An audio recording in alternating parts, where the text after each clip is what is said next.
relação àquilo, fundado no ônus da prova dentro do processo, ou se o juiz vai ou não poder, por exemplo, determinar a apreensão da carteira de motorista dele, do passaporte dele, seja lá o que for, não é? Para forçá-lo à produção desta prova.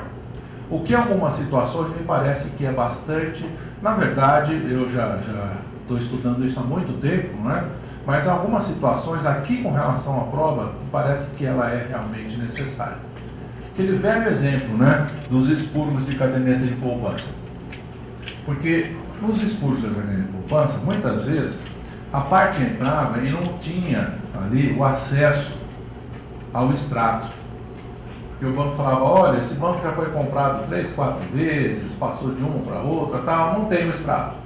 Ou se não, precisa de um prazo aí de 1 ano e 3 meses para descobrir onde está o extrato. Prazo indeterminado. Não é?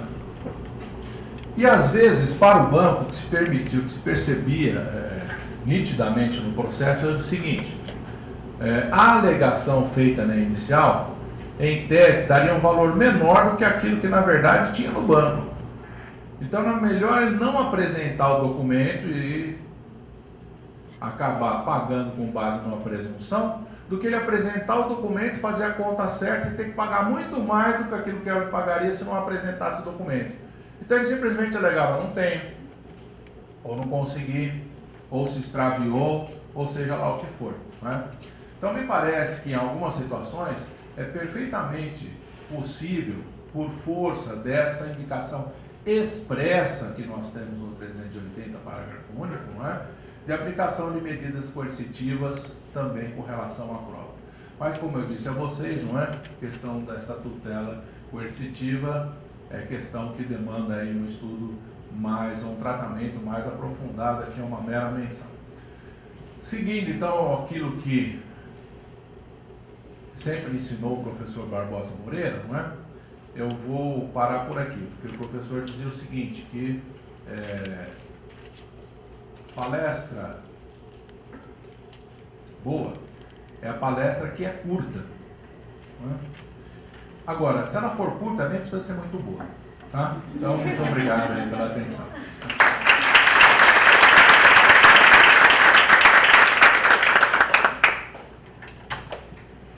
Vou abrir um prazo para perguntas, se alguém tiver alguma. Perguntas, pessoal? Perguntas, quem tem? Você tem, Letícia?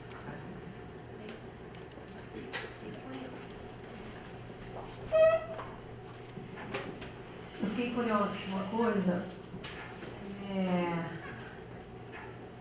Eu tenho observado o seguinte, né? Quanto maior a atividade, as perguntas são piores, na verdade. Então, nós nunca conversamos sobre isso. Mas, se eu ficar pensando na questão da conduta das partes, que hoje é estudada na doutrina estrangeira, italiana e tudo, não só das partes, vamos ampliar. Conduta dos sujeitos processuais, como que ela se relacionaria com as provas? É o meio de prova? Não? Qual que é a natureza jurídica da valoração da conduta dos sujeitos processuais no processo? Sei que no Brasil ainda é muito tímida essa discussão, mas eu acredito que nós caminharemos para esse ponto, dado a profusão da doutrina estrangeira. Até também gostaria que, aproveitando a pergunta, explicasse para as pessoas o que é a conduta dos sujeitos processuais em correlação com a teoria das provas no direito estrangeiro. Existe, a pergunta é muito interessante, o tema, na verdade, é interessantíssimo, né? Porque a questão está ligada ao seguinte, um tabu que nós temos aqui, e dizer que a conduta das partes não influencia a decisão do juiz. Isso é uma mentira. É evidente que a conduta das partes e dos advogados influencia a decisão do juiz. Evidente, não é? O juiz deve fazer força muitas vezes para não levar em conta a conduta da parte para não influenciar no momento do julgamento. Agora, tem alguns que não fazem tanta força assim, não é? E deixam influenciar. No direito estrangeiro, isso já é tratado há algum tempo, né? Novas vertentes da prova, é tratado, teve um congresso agora faz uns 2 meses, 1 mês e meio, não sei, na Europa agora, na Espanha, não é, sobre essa questão. E isso já é bastante tratado, né? Agora aqui entre nós parece um tabu. O tabu que o juiz é realmente, absolutamente imparcial dentro do processo. Não que ele seja parcial, mas que a conduta das partes influencia a decisão judicial, e ninguém fala isso aqui, com certeza influencia. Eu não tenho dúvida disso, não é? Então, quando se percebe dentro do processo, por exemplo, a conduta de uma das partes, não é? No sentido de fazer com que o processo não flua, não ande, às vezes deixa de apresentar provas, às vezes deixa de praticar certos atos, por exemplo, não é? Para que não se chegue a uma solução adequada dentro do processo, isso influencia realmente a decisão do juiz. E mais, a conduta do advogado também influencia. A conduta, não só dos sujeitos, mas a conduta daqueles, todos aqueles que participam do processo, também influencia na decisão do juiz. O juiz não está fora daquele ambiente, não é?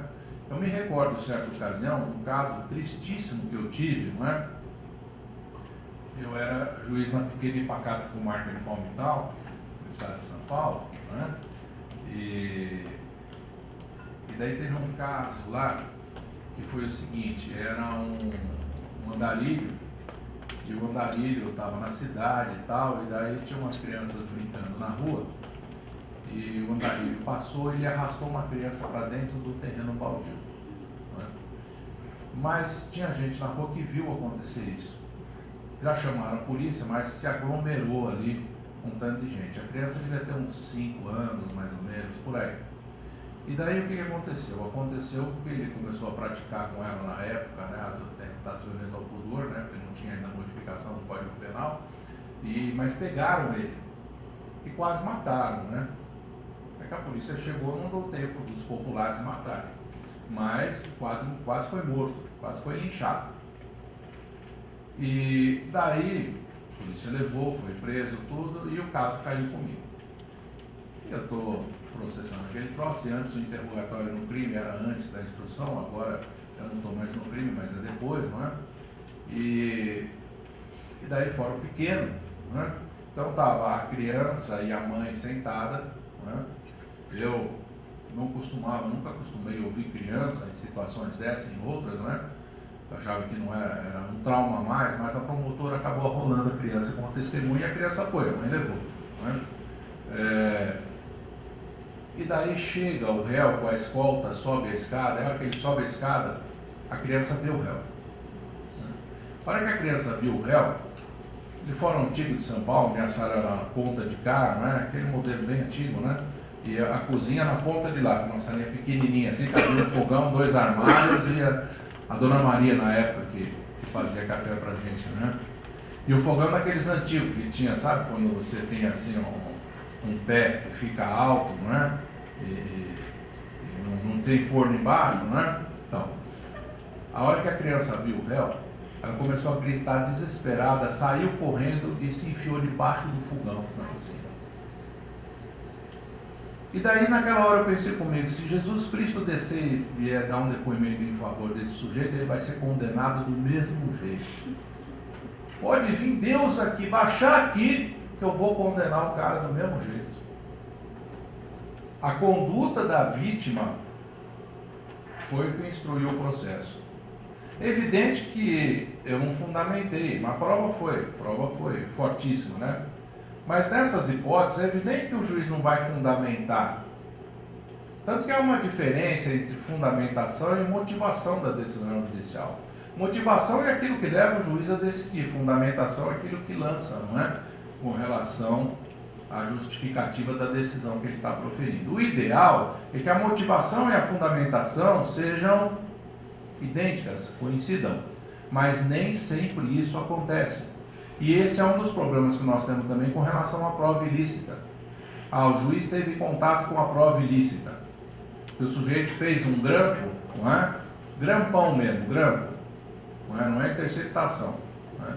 E pegou a conversa da esposa com um terceiro e juntou no processo. Não, a prova é ilícita, tem que retirar do processo. Não, é ilícita, retira. Retirou. Mas o juiz já escutou. Como que eu vou tirar aquilo da cabeça e do convencimento do magistrado? No sistema espanhol é fácil, porque o juiz julgador não é o mesmo juiz que é o juiz instrutor. Então lá existe esta quebra, né? Aqui não. Aqui antes nós tínhamos a vinculação, agora não temos mais, mas nós não temos um instrumento. O advogado não tem um instrumento, o defensor não tem um instrumento para dizer, olha, já teve contrato com a prova, ele fica na boa vontade do juiz. Se o juiz falar, não, eu tive contato com a prova e agora não estou isento para julgar, passo para o meu substituto, daí tudo bem, resolveu. Mas muitas vezes o juiz não vai fazer isso, porque ele vai ter que justificar para o tribunal. Ele vai mandar para o tribunal vai, sabe, aquela coisa vai se arrastar até decidir isso. Não é? Então muitas vezes ele não vai fazer isso, vai proferir a decisão. Então se estuda muito isso. Aqui há um tabu em dizer que não há, é completamente isento. Não é?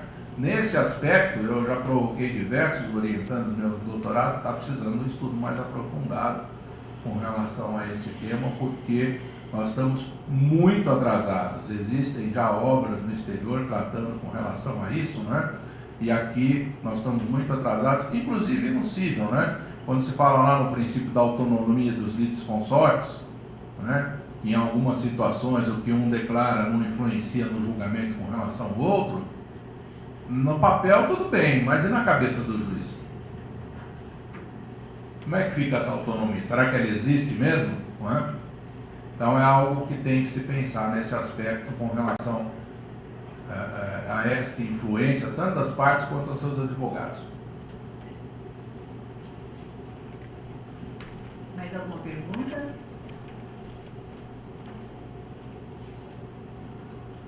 Podemos encerrar? Doutora Olavo, gostaria de agradecer imensamente essa participação, porque o professor falou, a gente não estuda as provas, nem na faculdade e nem no decorrer da vida. Então foi excelente ouvi-lo, aprendemos muito. Muito obrigada. Agradecemos as pessoas que compuseram esta mesa, convidando-as a ocuparem seus assentos no auditório.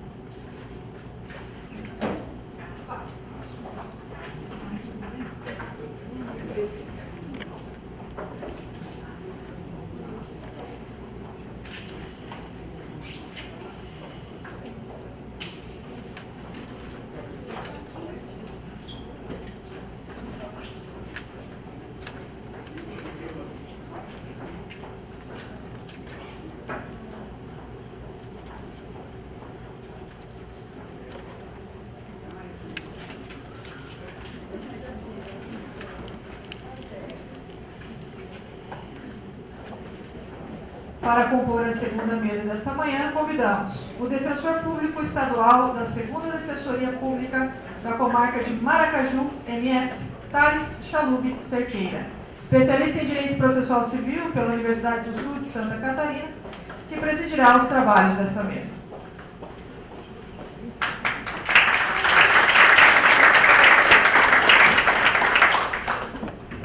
O professor mestre Alessandro Carlo Merisso Rodrigues, mestre em Ciências Jurídicas pela Faculdade de Direito da Universidade Clássica de Lisboa, Portugal, pós-graduado em Direito Processual Civil pela Pontifícia Universidade Católica do Rio de Janeiro, PUC-RJ, pós-graduado em Direito Civil pela Unisul, Universidade do Sul de Santa Catarina, 2006, professor de Direito Civil e de Processo Civil na Escola da Magistratura de Mato Grosso do Sul, SMARTS, professor contratado da Faculdade Unigran Capital, juiz de Direito no Estado de Mato Grosso do Sul e diretor-geral da Escola da Magistratura de Mato Grosso do Sul, SMARTS. Com a palavra do presidente da mesa. Muito bom dia a todos. Nós passaremos agora a palestra do Dr. Alessandro. Primeiramente, quero desejar as boas-vindas à nossa Escola Superior da Defensoria Pública, a Defensoria Pública de Mato Grosso do Sul. Satisfação tê-lo conosco. Já tive o prazer de trabalhar eventualmente com o doutor Alessandro, e em algumas oportunidades me teve em substituição na minha primeira comarca, de Nova Alvorada do Sul, é uma satisfação recebê-lo aqui. Vamos continuar o nosso colóquio a respeito do sistema de provas. Tenho certeza que, assim como no primeiro momento estivemos, teremos um tempo muito profícuo.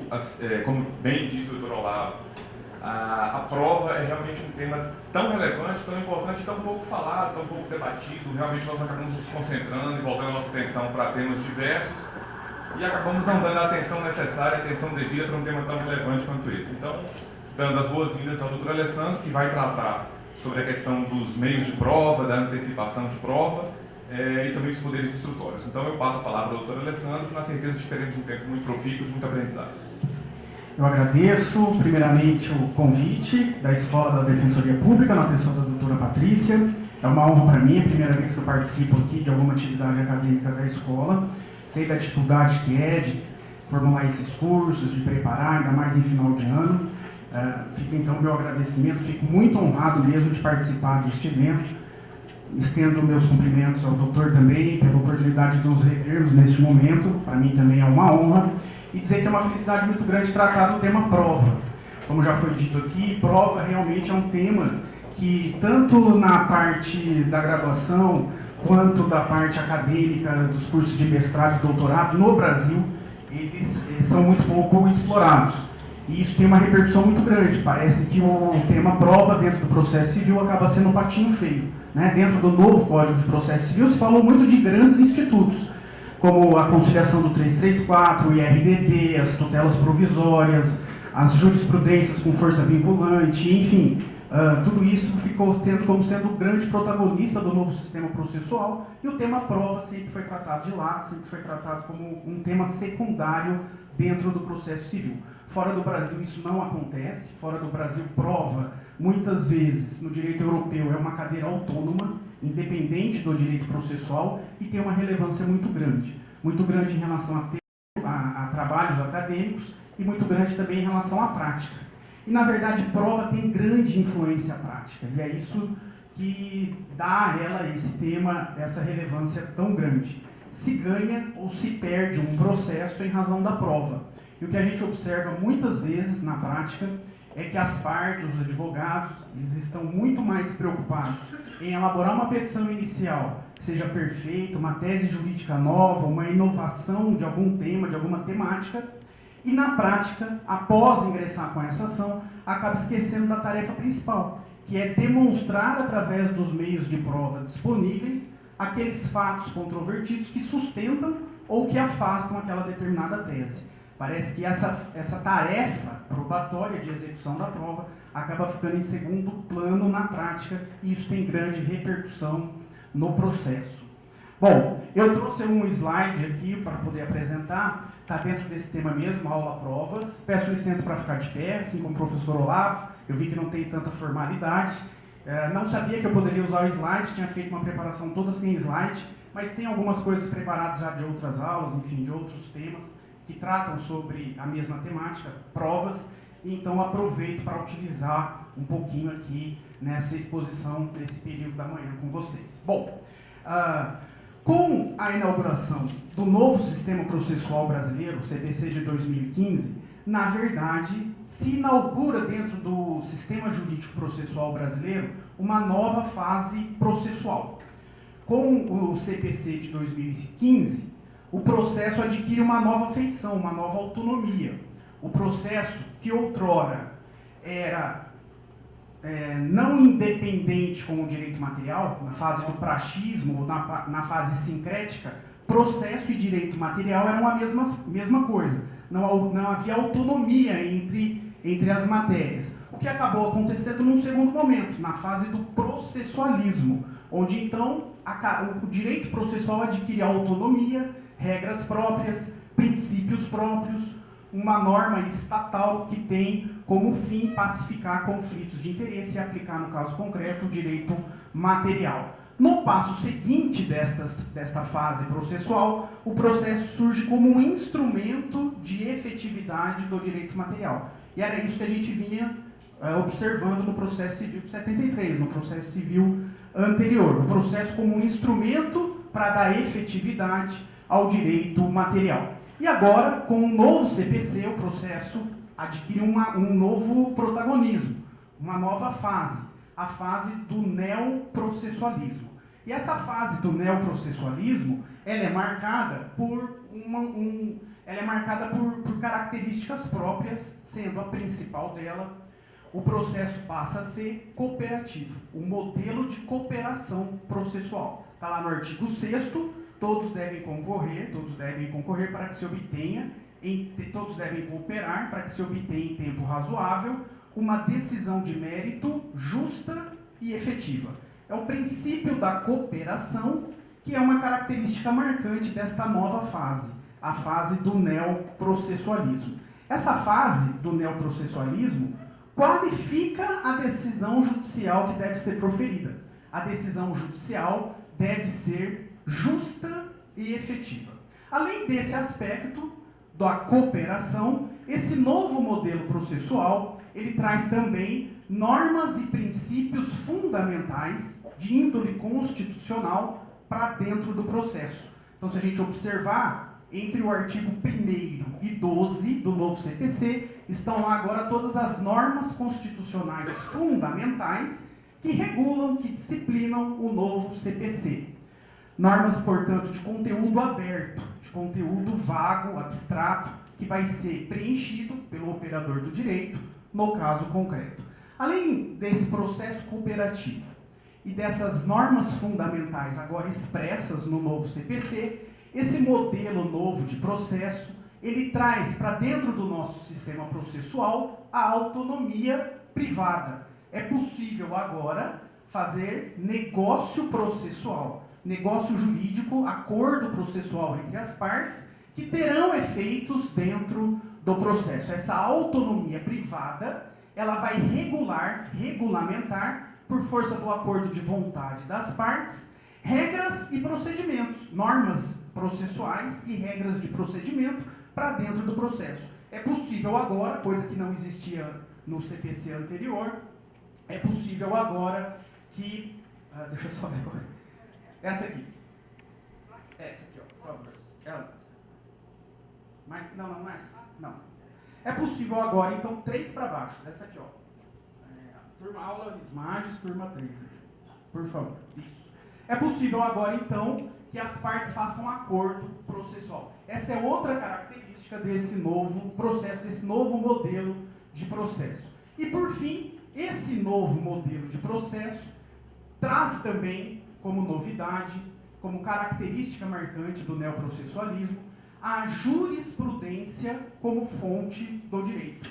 As ações que têm recursos repetitivos, súmulas vinculantes, a jurisprudência passa a ser uma fonte oficial do direito. Essas características que marcam este novo processo civil, essa fase do neoprocessualismo, elas obviamente influenciam de modo direto na produção da prova, no direito probatório e na matéria prova dentro desse processo. E é isso que eu preciso, que eu vou procurar trazer para vocês nessa exposição. Bom, dentro desse modelo cooperativo do processo, o artigo 6º, que é o artigo que disciplina essa cooperação, ele diz lá expressamente que todos devem cooperar para que se obtenha em tempo razoável uma decisão de mérito justa e efetiva. E o que significa uma decisão de mérito justa? Que é isso que esse novo processo busca dentro desse sistema agora nominado como neoprocessualismo. Quais são as características que deve haver para que uma decisão judicial seja considerada justa? Bom, há algumas características para que isso aconteça. Para que uma decisão judicial seja considerada como sendo justa, a primeira característica é que esta decisão tenha que ser proferida sob o resguardo de um efetivo contraditório. Então, a primeira característica para que uma decisão judicial seja justa, que é aquilo que o novo CPC busca, é que seja uma decisão onde haja resguardo do princípio do contraditório. E o contraditório está bem agora fundamentado no novo CPC, há vários artigos, o artigo 9º, o artigo 10º, que determina que o contraditório tem que ser efetivo dentro deste processo. Não há mais, por exemplo, a possibilidade de decisões surpresas por parte do juiz. O contraditório foi ampliado dentro desse novo modelo processual. Além de garantia de um contraditório efetivo, para que uma decisão judicial seja justa, há necessidade também de uma correta aplicação e interpretação das normas processuais e das normas de direito material. Então, a outra característica para que essa decisão seja justa é que haja, então, uma correta aplicação e interpretação das normas processuais e materiais no caso concreto. E, por fim, para que uma decisão seja justa, esta decisão tem que estar fundamentada na versão verdadeira do fato controvertido. Então, as questões fáticas, aquelas questões controvertidas, elas devem estar dentro deste processo, dentro deste novo modelo de processo, justificada, corroborada pelos meios de prova apresentado pelas partes durante o processo, durante a instrução processual. O juiz deve centrar a sua decisão baseado, portanto, na versão verdadeira dos fatos controvertidos. E para isso ele precisa analisar os meios de prova. Precisa analisar aquelas provas que foram produzidas pelas partes durante a instrução processual. Bom, nesses termos, segundo então a melhor doutrina, uma decisão de mérito é justa quando ela segue esse modelo: contraditório efetivo, aplicação correta das normas processuais e uma versão verdadeira dos fatos controvertidos alegados pelas partes. Dentro deste contexto, que agora é inserido pelo novo CPC, é possível extrair, dentro deste cenário, processo, a verdade dos fatos controvertidos? A verdade que se busca dentro do processo, qual verdade é? Como que se atinge essa verdade? É uma verdade epistemológica que corresponde exatamente àquilo que aconteceu no mundo exterior? Ou o processo se contenta com uma verdade de aproximação, com uma verdade relativa? É possível, dentro desse cenário processual, se obter uma verdade absoluta, uma verdade que representa a existência ou não de um determinado fato controvertido? Ou dentro do processo, deste ambiente, esta verdade ela pode se contentar com menos? Ou seja, que não seja uma correspondência exata aos fatos epistemológicos que ocorreram no mundo exterior. Bom, se a gente analisar a estrutura do processo, a gente chega à conclusão de que para o processo a verdade não pode ser essa verdade absoluta, porque muitas vezes dentro deste cenário ela é impossível de ser obtida, de ser alcançada. Veja bem, o processo é um cenário onde há regras limitadoras para que a verdade apareça. Por exemplo, há várias regras em relação à produção das provas. Não há uma norma, por exemplo, que admita prova ilícita, como o professor Olavo acabou de dizer. As provas ilícitas, apesar de ter uma força de convencimento enorme, uma gravação clandestina, como ele disse, numa conversa entre uma esposa e um terceiro, seria uma prova altamente, com um potencial alto para o convencimento do juiz. No entanto, dentro do processo, ela não pode ser utilizada. Há limites para a sua utilização. Os demais meios de prova previstos no CPC, todos os meios de prova, demandam regras especiais para a sua realização. Há regras processuais para a tomada do depoimento pessoal, para a oitiva das testemunhas, para a prova pericial. Essas regras devem ser observadas e estas regras limitam o aparecimento, muitas vezes, o aparecimento da busca da verdade real dentro de um processo.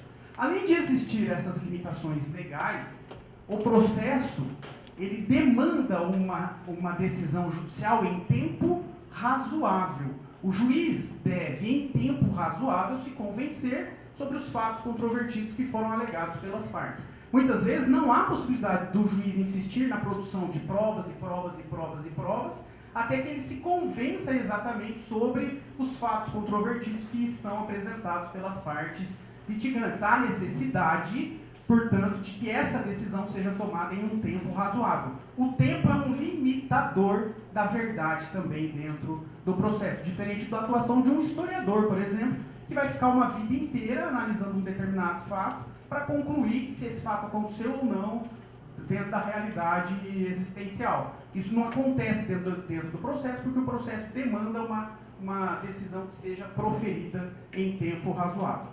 Além disso, as partes não têm, muitas vezes, compromisso com a verdade. É legítimo que um advogado, que uma parte, atue dentro do processo para que a verdade não apareça. É legítima a sua atuação nesse sentido. Enquanto, se a verdade dos fatos que aconteceram lá fora é uma verdade que prejudica o interesse do seu cliente, é legítimo que esse advogado atue dentro do processo para que essa verdade não apareça, para que essa prova não apareça, ou se ela aparecer, ele construir uma prova que a desconstitua. É legítimo isso é dentro do sistema, isso é permitido. O que não se permite é, obviamente, a mentira, a deslealdade, a má-fé processual. Isso não é admitido. Mas que é legítimo que um advogado atue para que a verdade não apareça, isso sem dúvida o sistema permite. Então, dentro desse contexto inicial, a verdade do processo nunca é uma verdade absoluta, aquela que corresponde exatamente àquilo que aconteceu no mundo exterior. O processo se contenta com menos, o processo se contenta com uma verdade de aproximação, uma verdade de aceitabilidade. E essa verdade de aceitabilidade, ela deve estar fundamentada pelos meios de prova produzidos pelas partes durante o processo, durante a instrução processual. Bom, nesse sentido, a prova ganha grande interesse, grande importância para dentro do processo. E o novo CPC, então, dentro desta perspectiva neoprocessualística, em que o processo não é um método apenas de resolução de conflitos, onde a função do juiz é extinguir aquele conflito existente entre as partes. O processo para o novo CPC é mais que isso. O processo agora é um método de resolução de conflitos com justiça, de distribuição da justiça. E para se distribuir justiça, esse processo tem que garantir à parte um direito fundamental de produzir provas durante o processo. Então, o que o novo CPC trouxe para dentro desse processo? Trouxe uma ideia que já existia, de simbiose entre a Constituição Federal e os sistemas infraconstitucionais. A prova agora, no novo CPC, é um direito fundamental da parte. É um direito fundamental previsto lá no artigo 369. Esse artigo é o artigo que inaugura a parte geral da prova e ele tem uma importância enorme, porque é o artigo que fundamenta agora a prova como um direito fundamental. Eu não estou conseguindo, só para eu saber. Ah, tá. Vou passar isso aqui tudo só para eu entrar no artigo 369. Isso aqui é o... Bom, esse artigo, o 369, fala o seguinte, que é o direito que a parte tem de empregar todos os meios legais e moralmente legítimos para provar a verdade dos fatos em que se funda seu pedido ou defesa e influenciar eficazmente na convicção do julgador. Obviamente, ele tem índole constitucional, é decorrência do devido processo legal, do contraditório e da ampla defesa. Esse artigo garante ao advogado, às partes, o direito de produzir provas em audiência, em instrução, enfim, dentro do processo. É o direito fundamental que agora as partes têm de produzir provas dentro do processo. Mas qual que é o conteúdo desse artigo? Ele confere apenas o direito que a parte tem de requerer e produzir provas, ou ele é mais que isso? Esse artigo ele é mais que isso. Além de conferir às partes o direito de requerer e produzir as provas, esse artigo garante também que as partes tenham o direito de participar das provas produzidas pelo seu adversário. Então ele não só garante o requerimento e a produção da prova, garante também que a parte possa então participar da produção da prova realizada pelo seu advogado. E ele vai além disso. Além de ele garantir o requerer e produzir a prova e participar da prova do adversário, esse artigo garante também, como um direito fundamental, o direito que a parte tem de manifestar sobre todas as provas produzidas no processo. É direito fundamental das partes manifestar sobre todas as provas que foram produzidas durante o processo. E essa manifestação, ela é garantida em que momento processual? Qual é o momento processual em que as partes têm garantido o seu direito de manifestar sobre todas as provas que foram produzidas no processo? Nas alegações finais. As alegações finais, elas existem, se justificam por isso. Porque é o momento processual adequado onde as partes têm a oportunidade de exercer o seu direito fundamental de se manifestar sobre todas as provas produzidas. É lá nas alegações finais que a parte, o advogado, vai enaltecer aqueles meios de prova que foram produzidos, que confirmam a sua versão fática no processo, e de outro lado, é também nas alegações finais o momento processual adequado para que a parte impugne as provas realizadas pelo seu adversário, retirando dela credibilidade, juízo de inferência, valoração, deixando ela em dúvida. É o momento em que a parte vai criticar, vai desconstituir a prova produzida pelo seu adversário. E o que a gente vê muitas vezes na prática? A gente vê que as alegações finais é um momento processual em que as partes ignoram. Muitas vezes na audiência de instrução, uma baita audiência de instrução, com várias produções de prova, uma questão controvertida super complexa, termina a audiência, eu vou abrir para as alegações finais, muitas vezes as partes, doutor, por favor, alegações remissivas, perdendo a oportunidade de explorar aquelas provas em alegações finais. É lá o momento processual adequado para isso, perdendo uma grande chance de exercer esse direito fundamental de entender a prova como isso, como um direito fundamental. Bom, além disso, pessoal, além da questão de requerer e produzir, participar e manifestar sobre todas as provas produzidas no processo, esse direito fundamental da parte garante à parte também o direito de que ela tenha na sentença o exame fundamentado de todas as provas produzidas no processo. É direito fundamental da parte que na sentença proferida pelo juiz, lá na sentença, sejam analisadas todas as provas produzidas no processo. E não somente as provas que o juiz acolheu para formar o seu convencimento, que é o que muitas vezes a gente vê na prática, e aí fica uma crítica aos meus colegas, aos juízes. Muitas vezes os juízes fundamentam as suas sentenças explorando somente aquelas provas que eles acolheram para formar o seu convencimento. E nada justificando ou fundamentando em relação àquelas provas que foram produzidas, mas não foram destinadas para convencê-lo sobre os fatos alegados pelas partes. Então é dever fundamental da parte que todas as provas produzidas sejam analisadas. Aquelas que o juiz considerou para formar o seu convencimento, mas também aquelas em que ele desprezou por uma ou outra circunstância. Ele tem que justificar por que aquela prova testemunhal não foi suficiente para formar o seu convencimento. Aquela testemunha tinha muita relação com a parte, ela não sabia dos fatos muito bem, o depoimento dela foi contraditório, foi dúbio, ela mentiu porque é uma outra... Ele tem que justificar por que uma prova foi apta a convencê-lo e por que outra prova não o foi. Tá? Isso tem que estar fundamentado na sentença proferida por ele, porque isso é um exercício do direito fundamental que a parte tem de ver apreciada todas as provas na sentença proferida. E se não acontecer isso na sentença? Bom, se não acontecer isso na sentença, em recurso de apelação, isso pode ser explorado.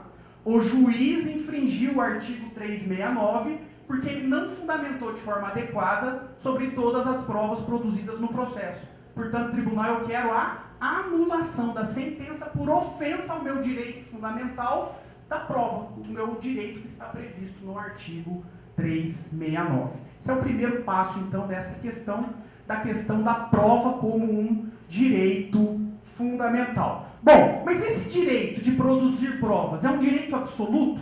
As partes têm o direito de produzir qualquer prova no processo?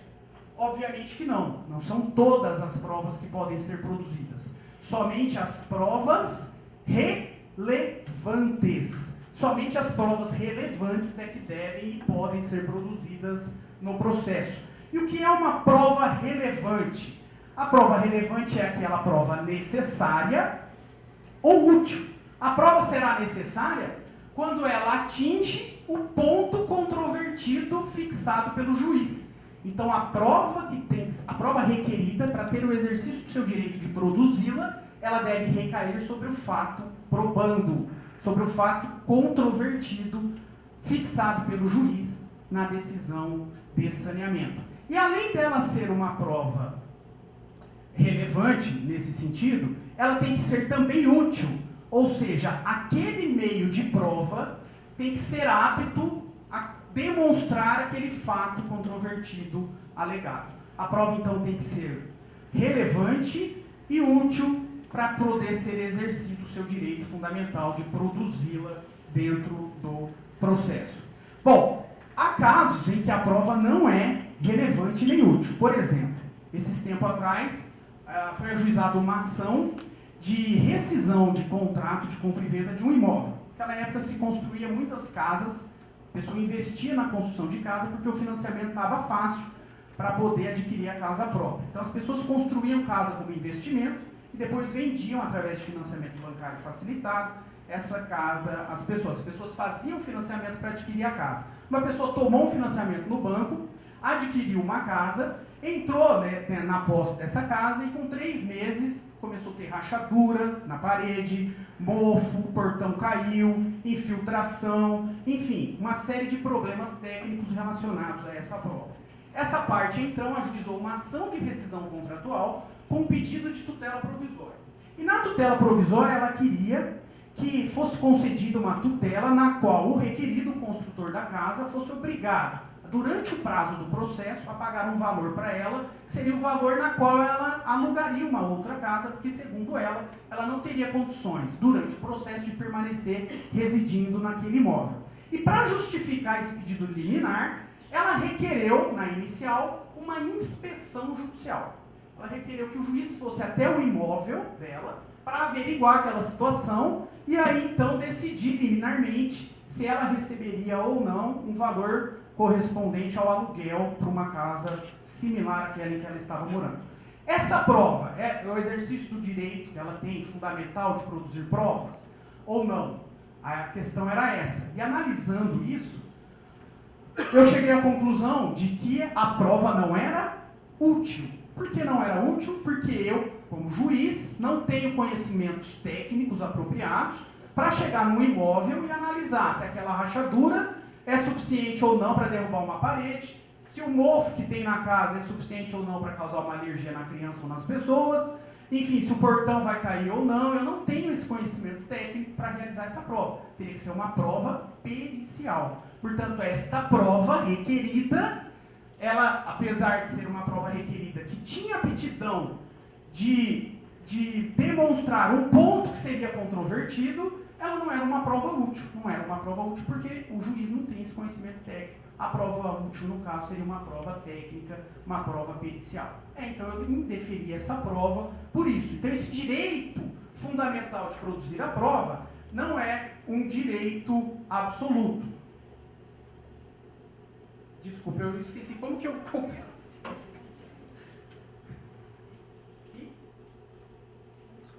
Tá. Não é, então, esse direito não pode ser absoluto, certo? As provas têm que ser relevantes e úteis. Bom, como consequência desse direito fundamental de produção da prova, previsto no artigo 369, o novo CPC também garante, em favor da parte, uma ação probatória autônoma, cujo objetivo é a produção de prova, cujo objetivo é a produção de prova. E essa ação probatória autônoma, ela pode ser com o requisito da urgência ou sem o requisito da urgência. Então, além de se garantir às partes um direito fundamental de produzir prova, se garante a ela também uma ação própria, uma ação autônoma cujo objetivo é a própria produção de uma prova, a própria produção de um meio de prova. Essa é a finalidade desta ação. Ela pode ser com ou sem o requisito da urgência. Está prevista lá no artigo 381, tá? Ação probatória autônoma com ou sem o requisito da urgência. Como o requisito da urgência já existia no processo civil anterior. Era possível a produção cautelar de provas onde havia perigo da demora, perecimento da prova. A natureza era cautelar. Isso continua tendo agora no artigo 381, inciso 1. Quando haja fundado receio de que venha a prova a tornar-se impossível ou muito difícil a verificação de certos fatos na pendência da ação. Produção antecipada da prova com o requisito da urgência. Aqui, o requisito é a demonstração do perigo da demora. Bom, sem novidade nenhuma em relação a isso. A novidade vem no inciso 2 e 3.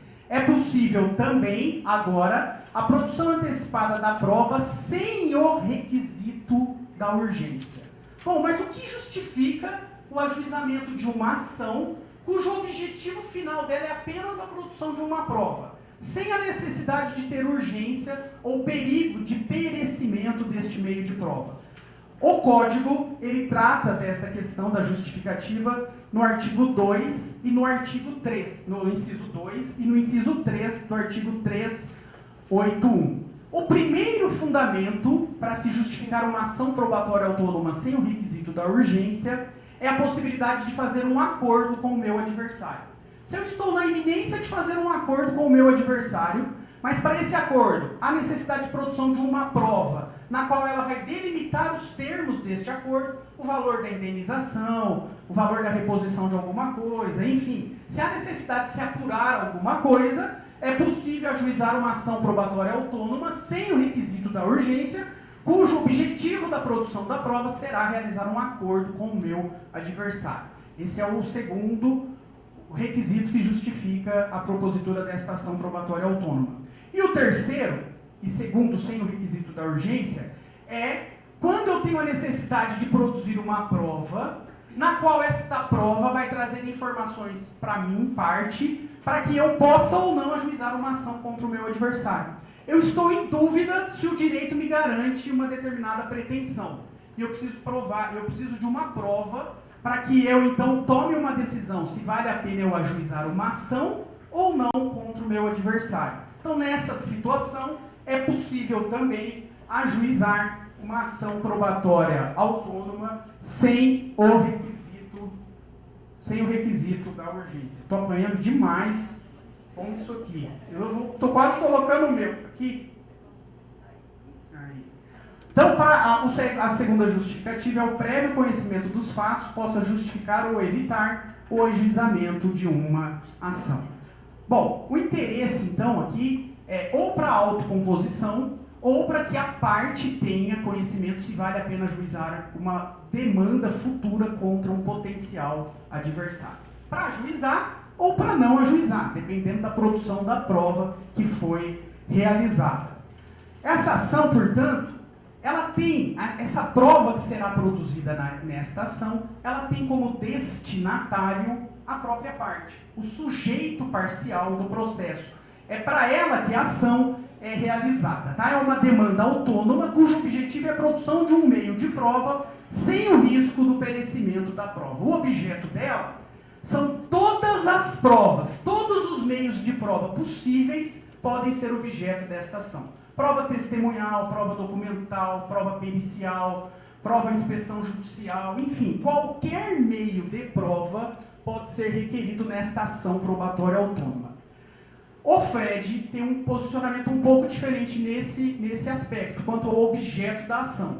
O FRED diz que a ação probatória autônoma não é a ação adequada para a produção da prova documental, porque para o FRED, a prova documental deve ser obtida através de uma exibição de documentos que tem um rito próprio, previsto lá no artigo 369 e 404.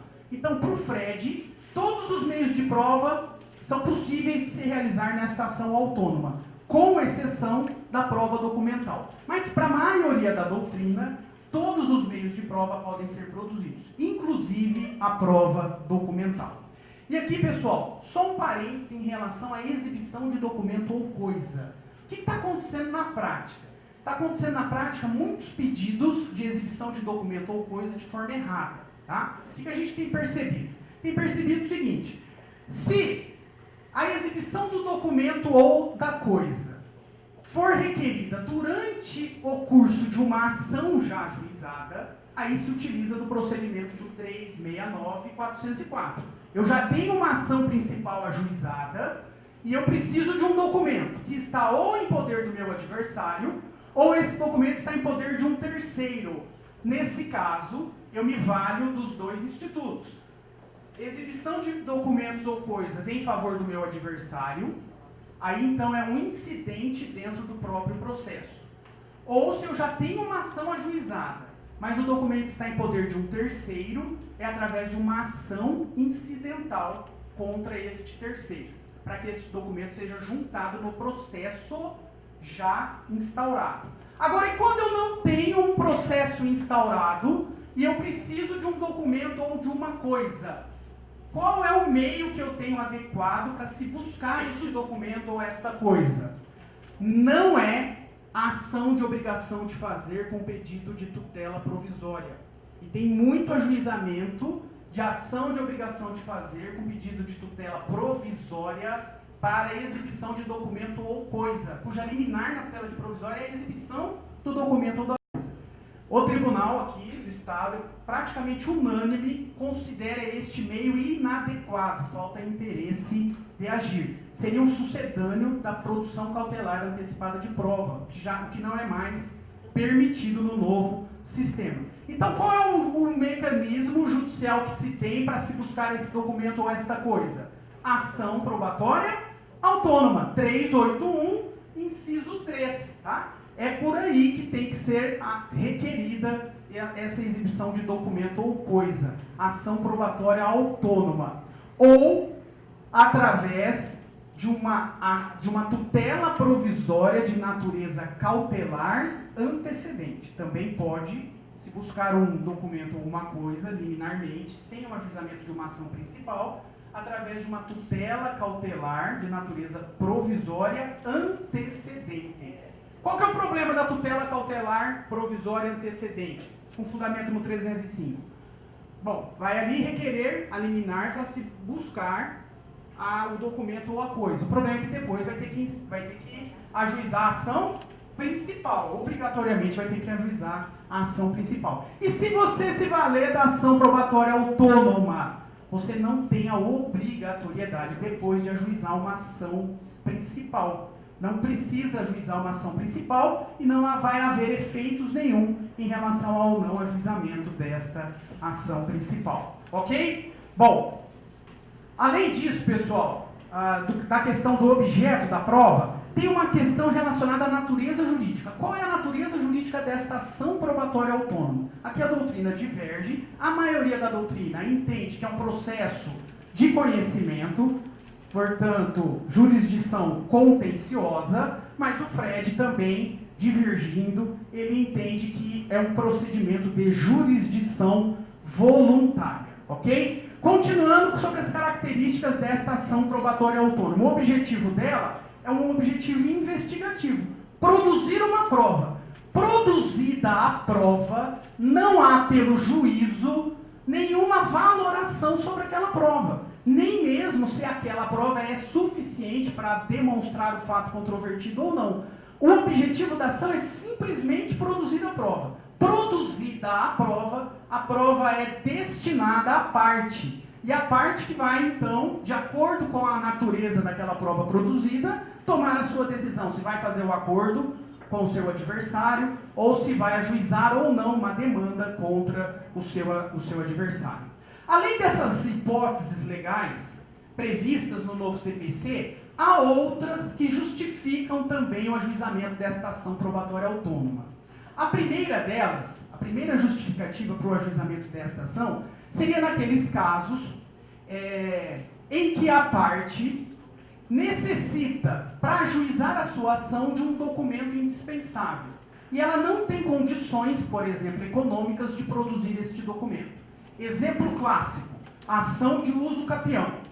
A ação de uso capião, ela exige, na inicial, que ela seja instruída com um documento indispensável, que é o croquis daquele bem, daquele imóvel, objeto da uso capião, feito por um profissional habilitado, ou um engenheiro, ou um arquiteto. Mas e se a parte que está postulando a ação de uso capião não tem condições financeiras para fazer esta prova documental? Ela não tem condições de contratar um engenheiro, vai até a prefeitura tem uma demanda imensa, não atende a contento o seu pleito e ela fica sem a produção desta prova. Bom, nesse caso, portanto, é possível que o advogado, defensor, enfim, ajuize uma ação probatória autônoma cujo objetivo é a realização desta prova. Desta prova de fazer um croquis daquele imóvel que vai fundamentar depois a inicial da ação de uso capião. E nessa ação probatória autônoma, requerer assistência da justiça gratuita. Feito isso, ele produz a prova e essa prova vai poder ser usada depois no processo principal, no